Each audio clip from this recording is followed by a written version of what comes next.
নবী সাল্লাল্লাহু আলাইহি ওয়াসাল্লাম বলেছেন যে এই দোয়া পড়ার পরে যদি কেউ সকালে পড়ে রাত্রের মারা যায় জান্নাতে চলে যাবে, রাতে পড়ে সকালের আগে ইন্তেকাল করলে জান্নাতে চলে যাবে। আমি ইস্তেগফারের আপনাদেরকে 2-3টা দোয়া শিখাই দেই আগে ছোট্ট করে।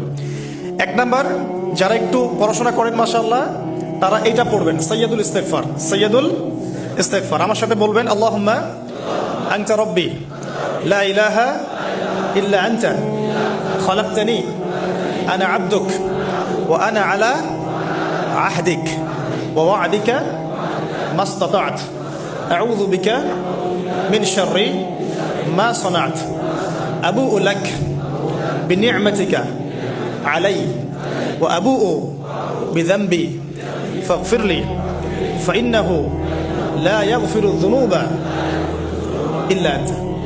এই যে আমরা গত লেকচারে বলেছিলাম যে আমাদের ইবাদতগুলো অন্তঃসার শূন্য হয়ে যাচ্ছে এই কারণে, বিকজ আমরা অর্থটা বুঝি না। এই যে দোয়াটা আপনি করলেন, নবী সাল্লাল্লাহু আলাইহি ওয়াসাল্লাম বলেছেন যে এই দোয়া পড়ার পরে যদি কেউ সকালে পড়ে রাত্রের আগে মারা যায় জান্নাতে চলে যাবে, রাতে পড়ে সকালের আগে ইন্তেকাল করলে জান্নাতে চলে যাবে।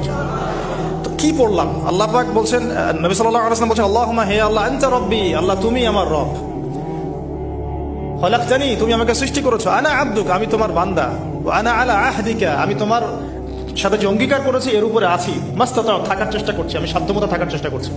আবু'ু লাকা বিনি'মাতিকা আলাইয়া আমার উপরে আমার যে উপরে তুমি যে নিয়ামত দিয়েছো আল্লাহ, এগুলো আমি স্বীকার করছি।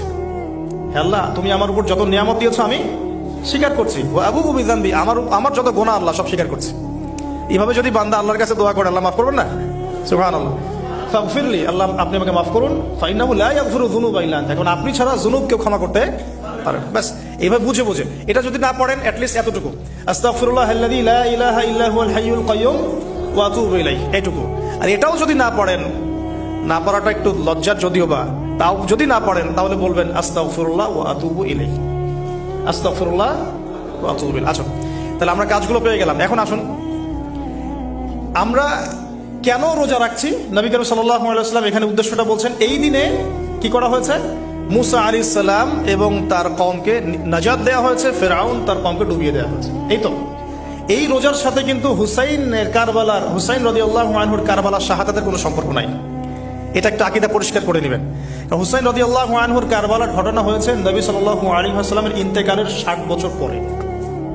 শরীয়ত ক্লোজ হয়ে গেছে না নবী সাল্লাল্লাহু আলাইহি ওয়াসাল্লাম ইন্তেকালের সাথে সাথে, নাকি আরো শরীয়ত আসবে?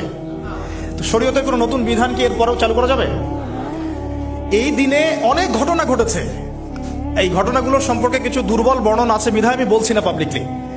বলা হচ্ছে এই দিনে নূহ আলাইহিস সালামের কিস্তি, ওই যে কিস্তি প্লাবনে ভেসে ভেসে এই দিনে জুদি পাহাড়ে এসে নোঙর করেছে, এরকম অনেক